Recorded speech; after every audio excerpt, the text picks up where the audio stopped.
Joe, when you were here before, I couldn't look you in the eye. You think you're special. You think you're so fucking special. But you're a creep. And I'm a creep too. Oh, very good. What's that from?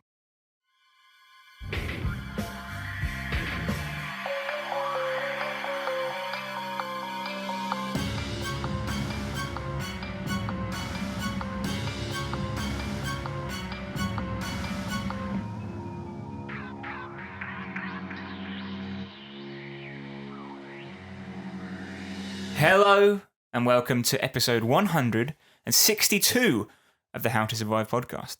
My name is Joe, and joining me as ever is Chris Morris. Hello. Hello to you. How are you? I'm very good. I don't know why you've made me drive all this way out into this deserted dark wood, though. Yeah. Well, speaking of creeps, Yeah. as in you, because I was talking about you. Yes. Creep 2 is the movie this week. Yeah. Yeah, starring Mark Duplass and Desiree Akhavan. Yes. In a toned down and sedate rom-com. Yep. The end. Creep 2 is on Netflix. If you haven't watched it already, or if you haven't watched Creep, they're both on Netflix. We've covered Creep previously, I think last year, probably sometime. Yeah, sometime around then. I think it was post 100, wasn't it? Yeah. I think. I can't remember. Yeah. It's good though. Creep 1 is good. Creep 2 I think is even better, but probably relies on you seeing Creep 1. Yeah, and you should, because they're both good fun, I would say. Yeah. Yeah. I think so. And I think I feel even better about Creep having seen Creep 2. Yeah. It's kind of like it explains a lot, or it's an improver. I don't know. It just makes the original better, I think. Yeah. Yeah. In a way that most sequels do not. No. Well, more on that later. We'll talk about the film, what we liked, what we didn't like, a bit of context for it, before we throw on with our eponymous How to Survive chat. Yes. And this Creep 2, Chris, is a listener recommendation. A rare case of two listeners recommending the film.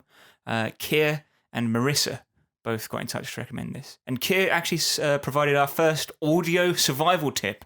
So look forward to that coming up later on. There are spoilers in the How to Survive podcast. So final warning, if you haven't seen Creep 2 and you want to remain unspoiled, stop right now. Thank you very much.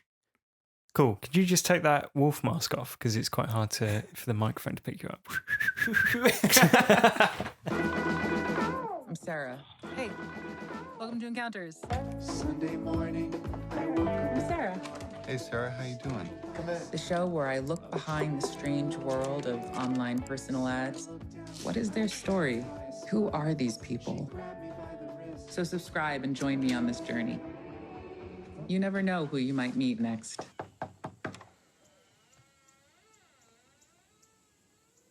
Hello?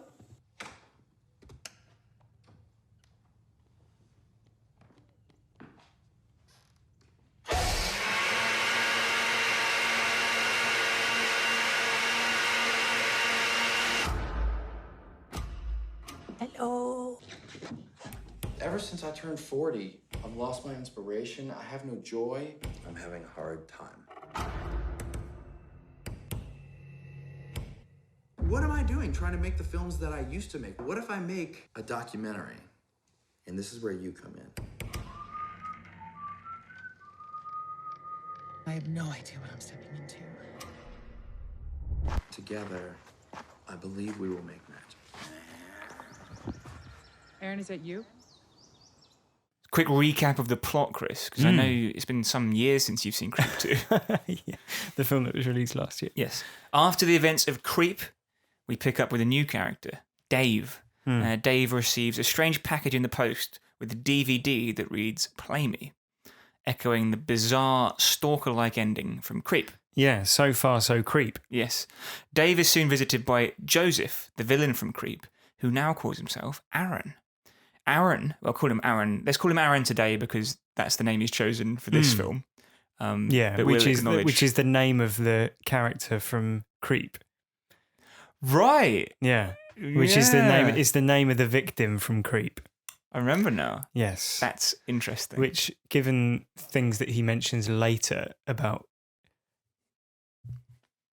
the relationship between him and his victims, it Right. might be related to that.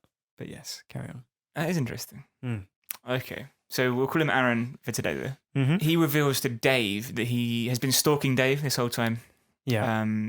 Before lamenting that he's grown bored of murdering unsuspecting videographers.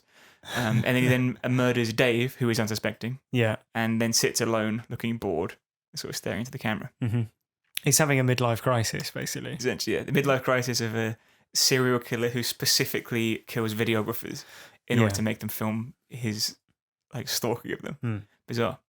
We pick up with Sara, a vlogger who hosts a show called Encounters, in which she answers personal ads on Craigslist. Despite plunging herself gonzo style into the lives of lonely people around America, her channel is tanking, and she is in an artistic crisis. She spots an ad for a videographer, which we recognise as the calling card of Josef, Aaron. Yeah. She heads to meet him in the woods, and he is immediately unsettling and intimidating. Yeah. None of which seems to faze her, because she's intent on seeing the project through to the end in order to secure online ratings. Yeah. Sara is unconvinced when Aaron confesses to being a serial killer, and even shows her videos of him killing other people. She assumes that they're all fake and just an attempt to upset her, which only makes her try to be more understanding. This weird political negotiation reaches an uncomfortable climax when Aaron strips naked, intending to upset Sara, and then she responds by stripping naked to intimidate him. Yeah, it's like a weird game of intimidation chicken. Yeah. It was great though. Yeah. In the woods, Aaron's planned to shoot a scene presenting him as a messiah-like figure, thwarted by the limitations of filming in nature, and he throws a tantrum. Yeah. Which is very funny indeed. Back at the house, Aaron reveals a dark past, explaining how he got into serial killing in the first place. He also reveals that he's never been kissed, so Sara kisses him. Aaron reveals that he wants to end the movie, this new movie, with his own death, rather than someone else's, so tries to convince Sara to kill him, first with an axe, and then through inaction when he tries to hang himself. She's upset and tries to leave, but he convinces her to stay, and they film a game of hide and seek in the forest outside. Yeah. Which is kind of scary, but also kind of fun. Yes. Yeah. He's chasing after her with a knife, but all in good humour. And it's you start to lose track of who is In control of the situation in quite a good way. Aaron now reveals that he has dug a grave and that he wants them both to die in a suicide pact. He then stabs himself repeatedly in the stomach. Sara runs. Aaron chases after her and beats her unconscious before dragging her into the grave. While Aaron is explaining to the camera that he's decided not to die, Sara crawls from the grave and hits him over the head with a shovel before escaping. In a coda, we see Sara being followed around a city, filmed from a distance. On the subway, she hears a whistle, looks up, shocked, and the movie ends. And the whistle is one that Aaron, Josef, does repeatedly throughout the film. Yes, it's like a little weird melody that he does. Does he always do it when he's wearing Peach Fuzz, the wolf mask? If you've seen Creep, Peach, or if you've seen Creep 2 even, Peach Fuzz is a wolf character he's invented with a horrible snarling wolf mask. Yeah. And he's very off-put in this film when Sara says he's cute when he's wearing it. Yeah. And he's there's lots of lovely little moments where she really undercuts his obvious expectations about things. So, is it any good? Yes, it is. It's really good. It's great fun. It's pretty uproariously funny, I think, for a horror movie. And the titles, I think, really set out that it is trying to be a horror movie, albeit a sort of hysterical one. Yeah. You know, they come on with a sort of very 80s, and big bold red lettering. But Joseph's sort of midlife crisis is hilarious. Yeah.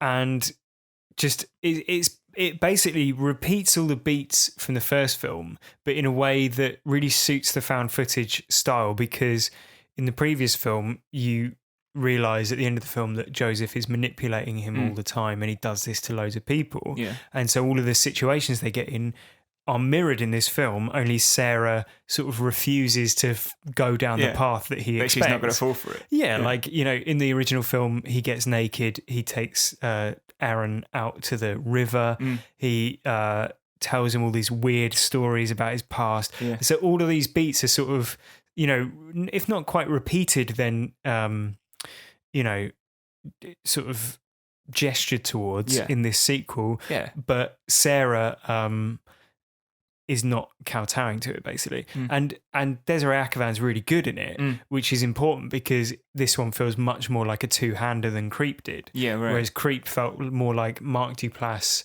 being filmed. Yeah, and doing, you know, his own pet project. Whereas this does feel like a real two-hander, like two very good, possibly underrated actors, semi-unknown actors, playing off one another. And Desiree Akhavan's quite interesting as well because she's also a director, as was Patrick Hack-Bryce, who played Aaron in the previous film, who is the director of Creep and Creep 2. Yes, right. Desiree Akhavan has a film out pretty much at the moment, actually, called The Miseducation of Cameron Post, which is the sort of Christian conversion camp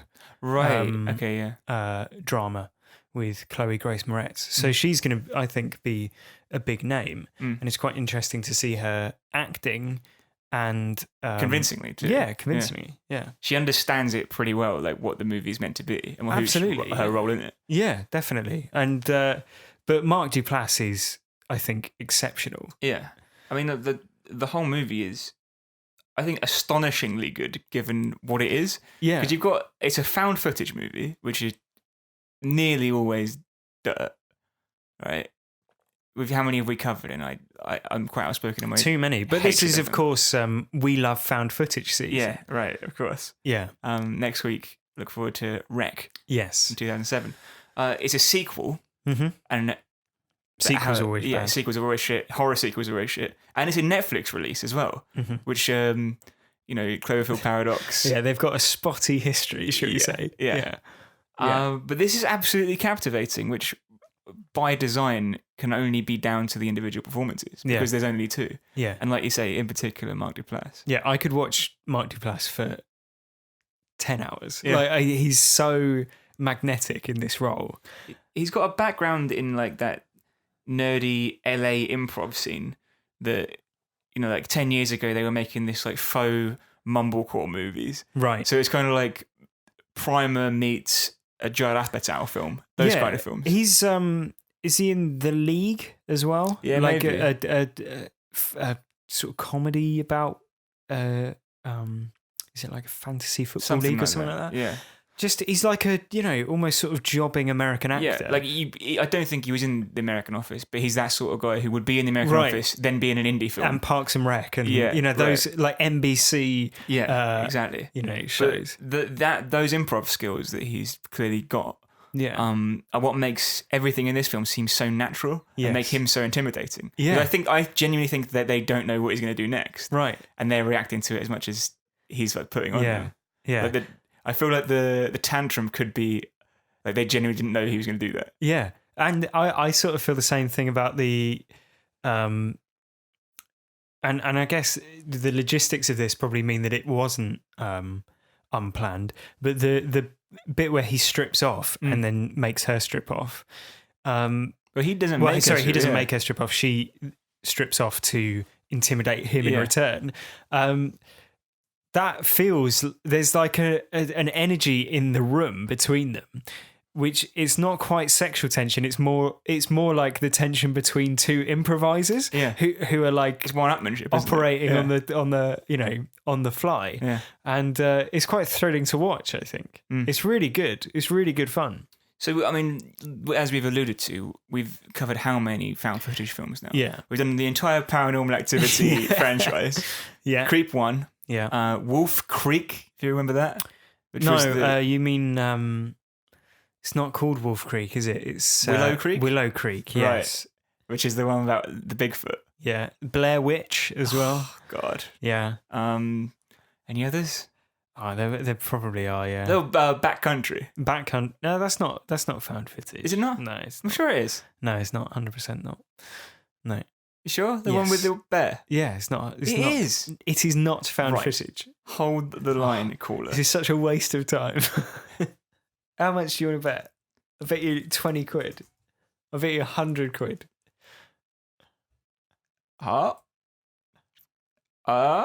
It says here. Well, it doesn't specifically say either way, so we'll have to meet in the middle, I think. Right. What? You give me 100 quid. All right. So yeah, we covered all those found footage films, Yes. and I am fairly outspoken in my hatred of the genre because it's Hate it. been done right. Blair Witch Project was good. Yeah. Cloverfield was good. Mm-hmm. I mean, Paranormal Activity 1 was good. to an extent, Yeah. with a pinch of salt, right? Yeah. Now, but like most found footage Yeah. films nowadays, you're taking fistfuls of salt. Yeah, right, exactly. And generally, it's a horrible genre, and I Yeah. just Detest if I know we have to watch one, I'm pretty unhappy with it. Yeah. And I was going into this, which is why I'm so happy that it was so good. What do you? I mean, do you think it does something interesting with found footage? I think the vlogger YouTuber format is a sort of modern twist on the premise because that is in some ways, the modern found footage that's out there everywhere. You know, like you can see footage of almost anything on YouTube. Yeah, can't you? right. And it's interesting seeing a main character who has got that desire to capture an audience, I suppose. Yes, yeah. It's also quite enjoyable with found footage where you're seeing the director and star dynamic play out on camera. Yes. It's like during the tantrum scene. Absolutely, yeah. Because that's something that we see quite often, but it doesn't usually have the overhanging threat of the fact that he's a serial killer. Exactly. Yeah. So that's quite funny. Yeah, you don't want to push him too far. Yeah, exactly. I think it's, on that note, right, it's one of the most subtly meta movies I've ever seen.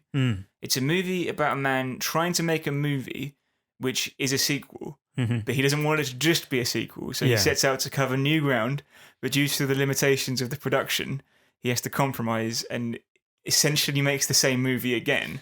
Yeah. Right? So you are watching the exact same events as Creep 1 play out, even though he's trying to do something new. And that's... So you think it's a meta commentary on horror sequels? I think so, yeah. Maybe, yeah. With regards to him deciding not to kill himself at the end, he bottles it, right? Yeah. Like that's it's not just that he's decided, it's like he's scared about dying. I think so, yeah. Yeah. When we're throughout the movie, right, we are essentially Sara, right? She's our cipher in the movie. It's the person who's bored of what we've seen before in horror movies and wants to see something new and interesting. Like the jump scares don't work on her. Yeah. The same as they don't work on us. Yes, exactly. So he jumps out on her a few times and it's just like dead reaction. Yeah. But then later she uses a jump scare on him. Yeah. When he's holding the camera, and it does make you jump because you're seeing it from his perspective. Yeah. Do you think that's it's an ingenious way of switching the power dynamic of the film? Yeah, I think there is certainly an area, probably after she kisses him, when it feels like she's the one who's firmly in control. Yeah. But it's quite interesting, that section of the film, I think, because it really flips the original film's premise on its head. Yeah, exactly. And having him hold the camera, like, because found footage is you are the person in the film, right? Yeah. So having the serial killer holding the camera is they do in Creep to some extent with the DVDs that are sent to Aaron. Yeah. But also at the end of the film, it's revealed that everything you've been watching is a recording that Josef is making in his house of him watching the tapes back. It's like an edit. Yeah, exactly. So it's there is a number of levels to it. It's quite a small scale horror movie in the sense that there's only 2, maybe 3 characters if you include Dave. Yeah. Who doesn't get a lot of screen time. But Precious little. yeah, I think there's something to be said for, small scale horror movies in the sense of, both in the sense that you get ones which are sort of small in space, which often results in sort of claustrophobia, like Buried. Yeah, Cube. But there's also ones which have few characters, which I think the result of that is often that you're given a lot more space for the characters to be developed, which is a great thing because, horror movies are, renowned for not really developing their characters and just having ciphers instead, or archetypes. Whereas if you've only got two characters in your movie, you can't just have, Virgin and Nerd or whatever, because your movie would tremendously boring. Yeah, exactly. So, Creep and Creep 2 are both excellent examples of this sort of rare treat that you sometimes get with these smaller, more pared down horror movies. Yeah. But I think Misery is probably the best sort of two-hander horror movie, even though there are a number of sort of tertiary characters, because like the when sheriff you think is just like a horror movie sheriff. Yeah, exactly. And you don't remember any of that when you're thinking of Misery. You remember all the scenes between James Caan and Kathy Bates. Right, exactly. I think there's definitely something to be said for those more sort of pared down horror movies. Yeah. What's your favourite one? Misery? I think Misery is the high watermark of like a horror two-hander, really, isn't it? Yeah. It's pretty good. Yeah. So despite all of my soapboxing about how much I hate found footage in the past, and I think you share that view to a certain extent. Yeah. What is it about this that makes it so enjoyable? Like, what did it get right? I think a lot of it comes down to what I was just saying about the time that's devoted to developing the characters. Yeah. And even though Joseph Aaron has that sort of Dark Knight Joker thing about him, where he's giving you a backstory and you're sort of just wants the world to burn, but you don't know if he's lying the whole time. Right, exactly. Like you don't know whether or not you can trust the things that he's telling you because he is a serial killer. Yeah. Want to know how I got these scars? Yeah, exactly. Right. So that stuff, I think, regardless of whether or not he's telling the truth, really adds a sort of a lot of depth to the film. Desiree Akhavan as Sara is really good as well, and you sort of understand her motivations, and she's quite, she doesn't really reveal as much about herself as Joseph does. No, but you get that quite nice scene at the beginning where she says, "I want to reach other lonely people," or something like that, and you go, "Well, she's just a lonely person who wants to make a good series." Right, exactly. Like, I think everyone involved in the production, which are probably the three people, the director and two stars, very clearly understands what makes found footage shit. Yeah. And addresses that all really neatly. So you've got like, why would you keep filming as a question? Well, you answer that by having the fact that you're just dying for your YouTube channel to have views. So you keep filming and keep pushing through and don't leave because you want that. And then at the end, the murderer starts filming because his modus operandi is that he makes DVDs of the people he kills. Yes, exactly. Yeah. So that's a very neat excuse that a lot of found footage movies never quite manage to find. Yeah. No shaky cam effects or CGI or static on the film or anything like that. Yeah. Yeah. It all feels very in camera, doesn't it? Yeah. I'm sure it isn't, but yeah. Yeah. What would you do if you had the opportunity to make a found footage film? What would you do? Something original? It's a good question. I quite like the idea of trying to tell a found footage story, and I suspect it would probably have to be a short film, because otherwise it would be quite frustrating to watch. Just playing out via security cameras, but with no audio, because obviously security cameras generally don't have microphones. Right. And so you're telling a story completely silently in a medium that is recognisable to the modern age. And what sort of horror that would be, I'm not sure. The other thing that I thought is that if you had simultaneous things recording at the same time, there's a film called Time Code, where which is a Mike Figgis film, I think, and it has 4 cameras on screen at all times, as in the what the cameras are seeing are on screen at the same time, and so you're watching four stories going on in split screen, and they sort of intersect as the film progresses, and it all plays out in real time. Okay. So that's the You've seen it? yes, it's interesting. It's more interesting as an experiment than it is as a film, as I'm sure you can imagine. Yeah, absolutely. And that might be quite interesting. Or to take an idea like that, but you're watching the same 20 minutes, but from a different angle each time. Right. So like the original idea for Cloverfield, where you glimpse someone in the crowd holding a camera, and you want to get their story. Yeah, exactly. Yeah. That's good. We should do that. Let's make it. Yeah. Yeah. Watch idea, this space. my idea is a stalker movie, right? Yeah. From the perspective of the stalker. So like the Halloween. Kind of that, stalker yeah, cam. but like with less heavy breathing and stuff. Maybe a bit of heavy breathing, but a whole movie of just someone being filmed walking through this. Like the end of Creep 2 was creepy. For want of a better word. But you could have a whole movie of that, and you could have like the person filming like laughing at the jokes the person makes, and they never know. Do you know what I mean? Yeah. And they're just always this. So it's like 1 hour photo meets the Truman Show or something. Would you make it really meta and be a commentary on how we as the audience are the voyeurs and we are stalking these fictional characters and laughing at their jokes and all that sort of thing? Yeah, absolutely. Yeah, that's fully. I'm glad you. I'm glad you saw through the up on subtext. that. Yeah. Right. Is it the best horror sequel we've covered? Do you think? Because we've done a lot of movies. I don't think it's better than Aliens. But Aliens isn't really a horror sequel. Okay. Like if we exclude action movies, because Aliens, you're right, is always going to be the top sequel to a horror movie, but it isn't really a horror film. It's an action film. Right. Do you see what I mean? Yes, I do see what you mean. To take out Jurassic Park, because I know you'd love. So The Lost basically, World. take out all of the good sequels that we've covered. Yes. Yeah, you might be right. I mean, We've done Paranormal Activity and Friday the 13th. Yeah, those are the big ones for sure. Dreadful. I think 10 Cloverfield Lane.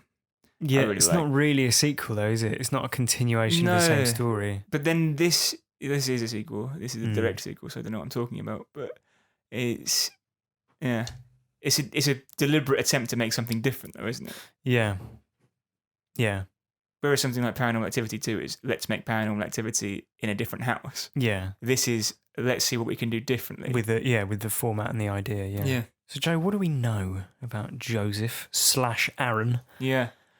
Precious little, I think. Yeah, well, if we're just going on what he tells us himself, and I think you can sort of trust what he's saying because the assumption is that he's going to kill you, and so whatever he tells, he's free to tell you whatever he likes because he knows you're not going to get the chance to tell anyone. Yeah, exactly.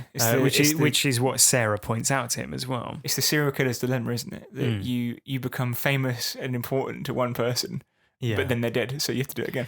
Yeah. He claims to have been assaulted and nearly killed by a serial killer when he was young, who he then killed and absorbed the hairless patch in the man's beard by lying in a grave with him, which he then claims is something that he does with every person that he kills. Which might explain why he's now calling himself Aaron rather than Josef. He claims to have killed 39 people upon meeting Sara and wants to do something for his 40th. Yeah. And he also claims to have had a background working in mental institutions or being brought up in a mental institution and working in an elderly care home, which obviously left him with few friends and few people to talk to. Yeah. Do you think he can be believed, or is it like the Joker, where he'll tell one story one day and another story I think there's an element of that, and I think that's probably what you're supposed to assume. Yeah. Because like on the basis that you can't believe any word that comes out of his mouth, all we can really say for sure is he's killed 2 people. Yeah. Because we saw that happen. Yeah, and he has tapes which would imply that he's killed a lot more. I think we can take him at his word that this is his 40th video. Yeah. But other than that, everything could just be a rich lie. Yeah. So, with all that said, Chris, Mm-hmm. if you were creeping around in a creepy place, like the creep you are, Yeah. how would you survive in Creep 2? Well, I actually want to borrow a survival tip that we see one of the characters enact in another found footage film. Okay. And it's one that we mentioned earlier. It's Blair Witch. Right, okay. Towards the end of that film... Blair Witch or Blair Witch Project? Blair Witch. Right, the The Adam 2016 Adam Wingard disaster. Wingard.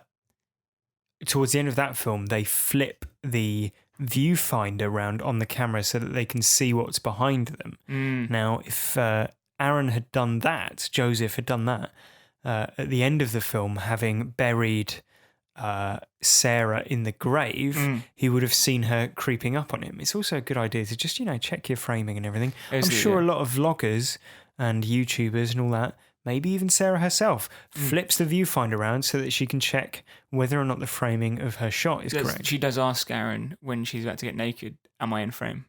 So she does it. She's conscious of it. Yeah. It's a fair point.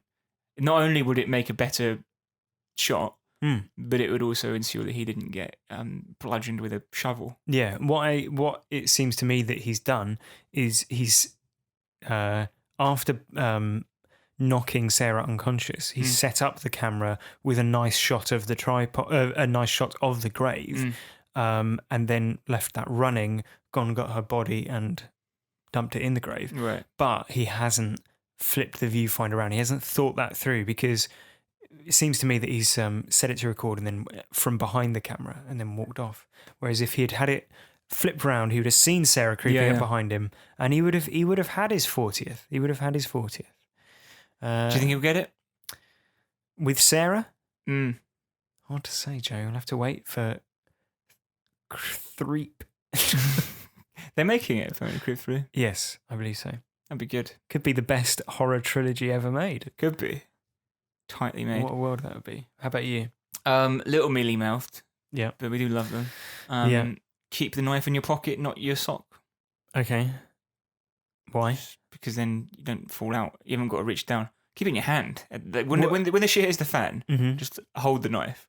But isn't the point that he, he says he sneaks it off her? Yeah. That's after he has taken her camera and watched through all the footage. So that's how he knows where she's hiding it. Yeah. And so if she was hiding it in her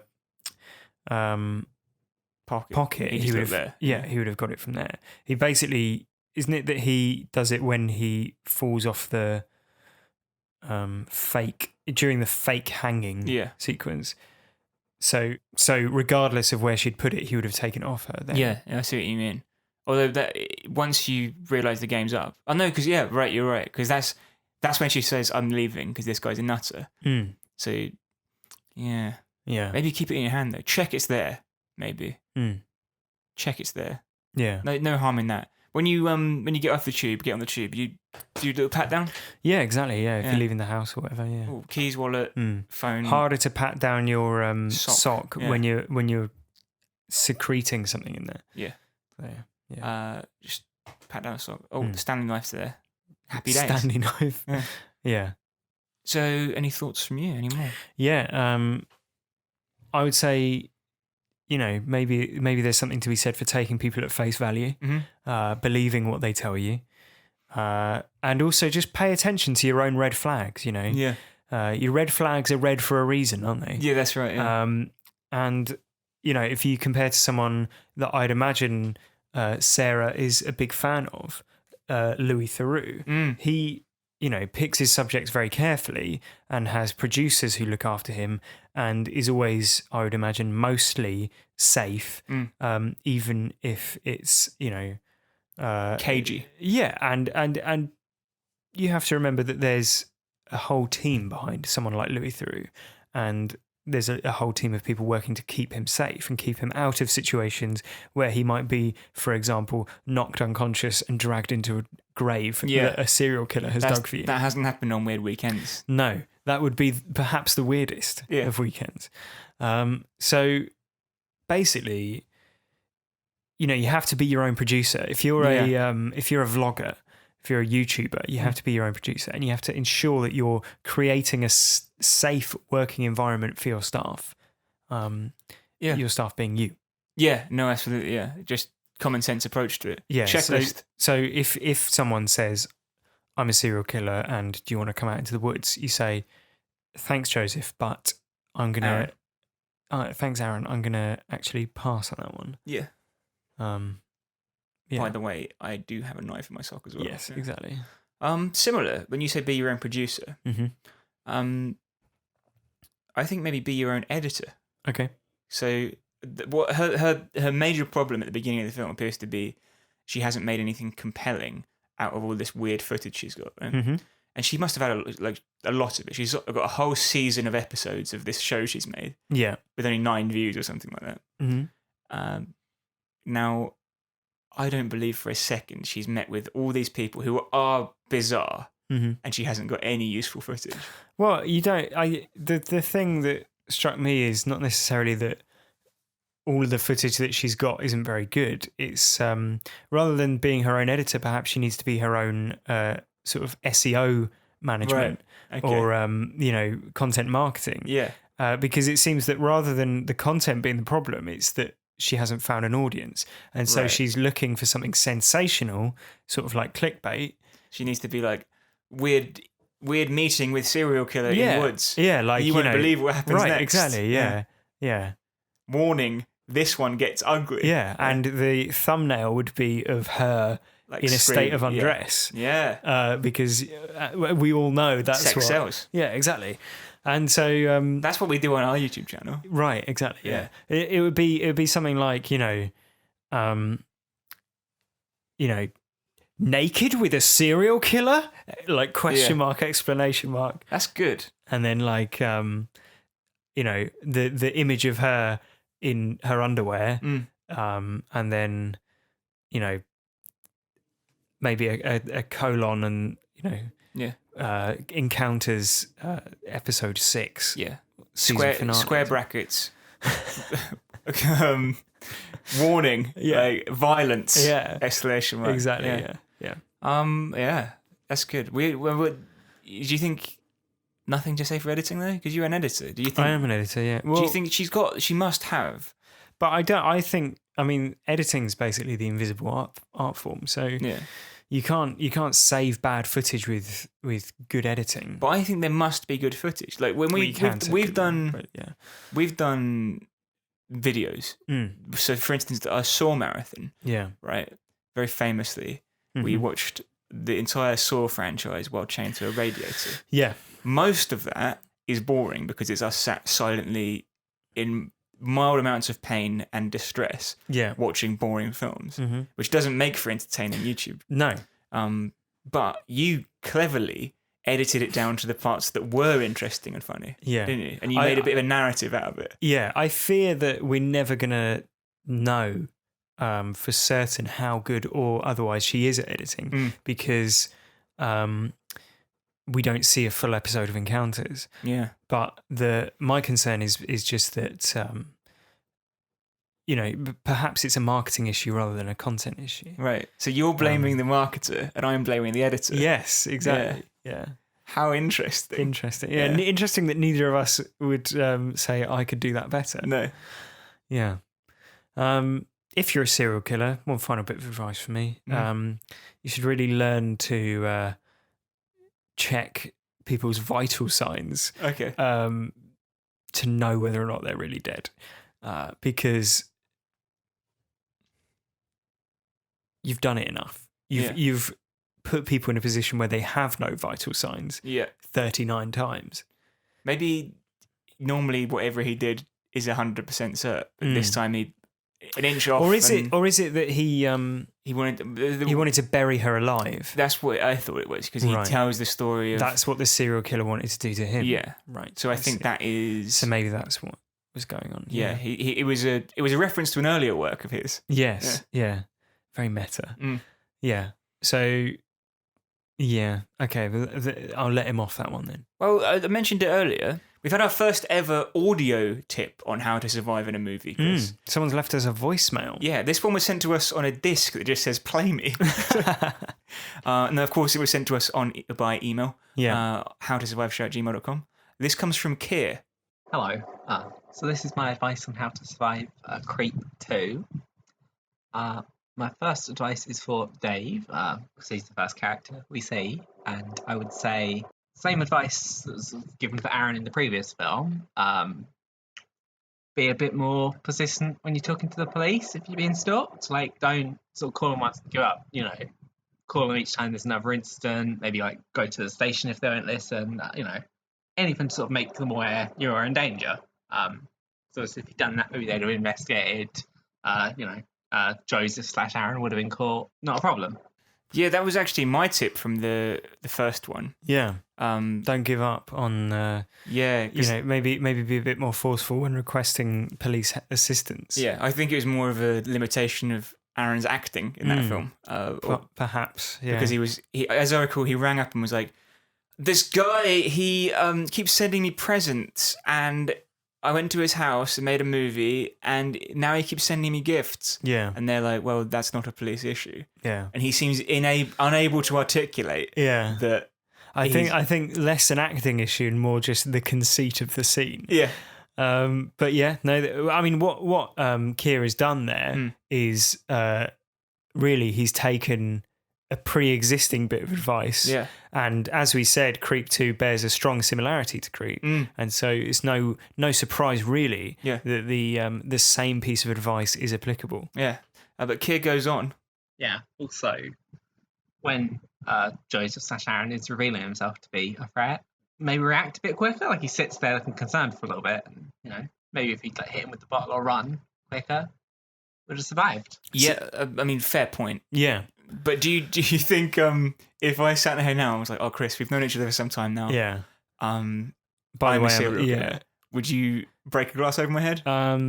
Well, I mean, my own advice was take people at face value and believe what they say. So I'm afraid I would have to. Okay. I'd have to throw you out the window that you're sat in front of. So that's the issue. All right, we'll keep that to myself then. Yeah, I worry that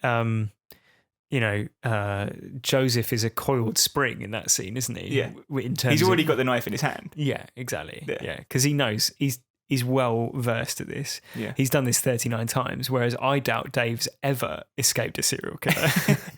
Yeah, and now he never will. Right.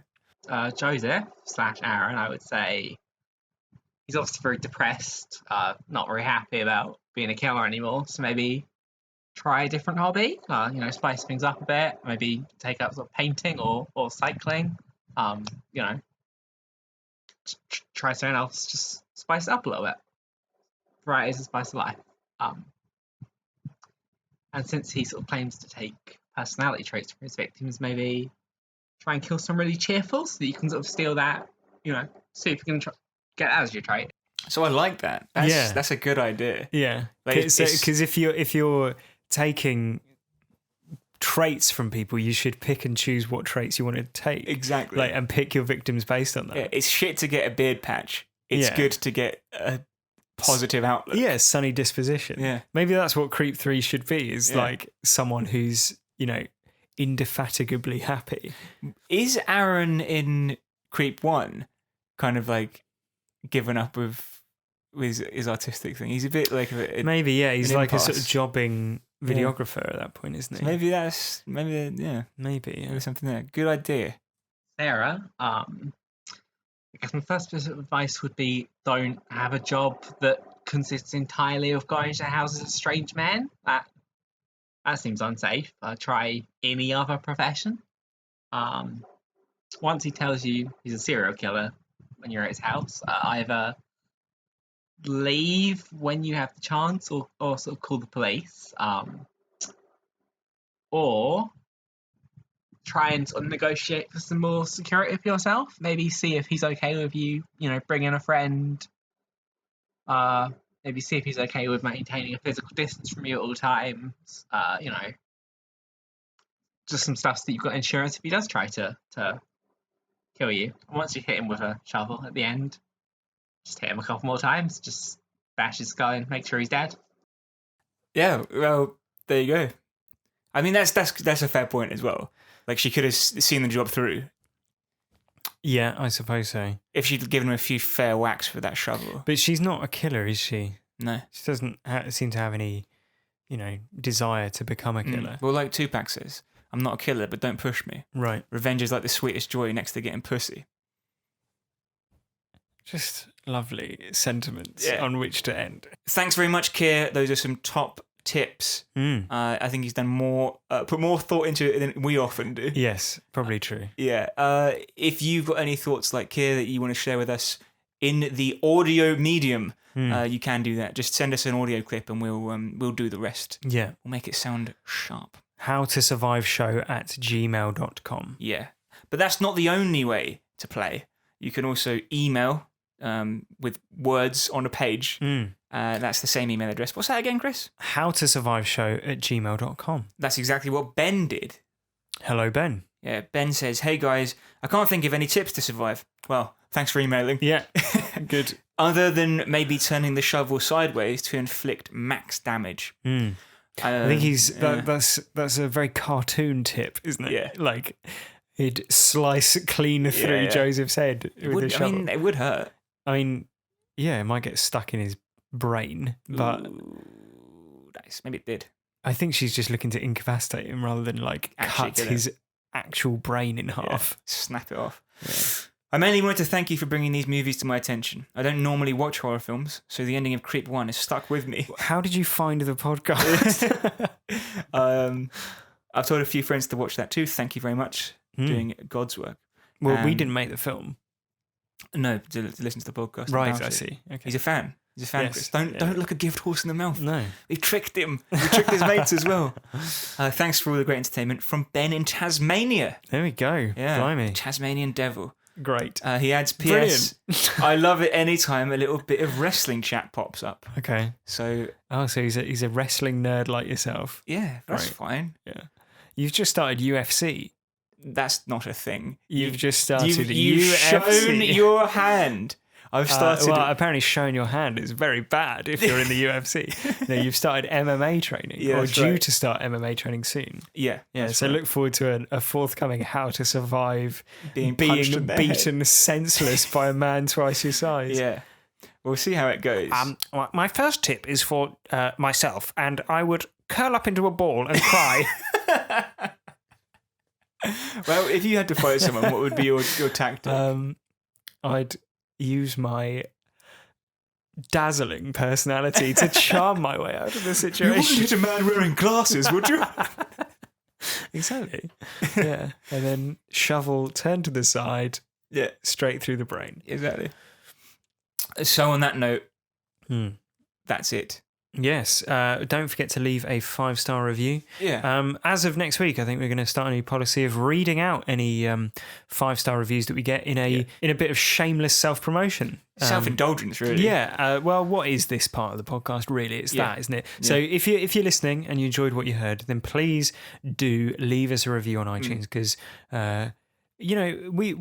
we had a flurry of reviews in the last week, and we also had a flurry of downloads. So Hand in hand. yes, exactly. So thank you very much for everyone who took the time to do that. Yeah. We'll read some of them out next week. Yeah. Well, I think what we should do, right? Because ostensibly this is a film review podcast. Yeah. Maybe we should review the reviews Right.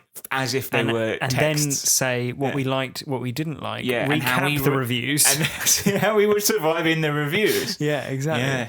Very meta. Yes, that Like would all be. good things should be. Did you say this was self-indulgent? Surely not. Yeah.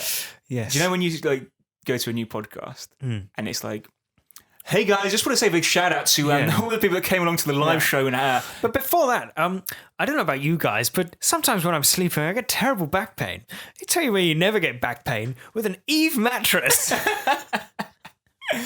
oh mate. Eve mattress, if you're listening, then we would happily be sponsored by you. Yeah, I'd love a new mattress. Yeah. Anyway, more on that next week. Yeah. Have a great week off, everyone. See you in 6 days.